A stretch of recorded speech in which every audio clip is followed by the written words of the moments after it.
بسم اللہ الرحمن الرحیم۔ شروع کرتا ہوں میں اللہ کے نام سے جو رحمان اور رحیم ہے۔ اس پر کچھ گفتگو ہو چکی ہے تعارف قرآن کے ضمن میں کہ رحمان اور رحیم دو نام ہیں کہ جو رحمت کے مادے سے نکلتے ہیں۔ رحمان میں اللہ تعالیٰ کی رحمت کا جوش ہے، جانی کیفیت، طوفانی کیفیت، اور رحیم میں اللہ تعالیٰ کی رحمت کا دوام اور تسلسل۔ یہ دونوں کیفیات اللہ کی رحمت میں بیک وقت موجود ہیں، جس کا ہم تصور نہیں کر سکتے۔ ہم سمندر کو دیکھتے ہیں، متلاطم سمندر ہے، اس میں ہیجان ہے، طوفان ہے۔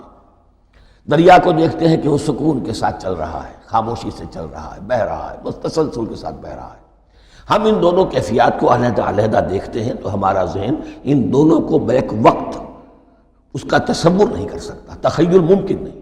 لیکن اللہ کی رحمت کی یہ دونوں شانیں مستقلاً ہر وقت موجود ہیں بیک وقت، اسی لیے ان دونوں کے درمیان کہیں حرف عطف نہیں آئے گا۔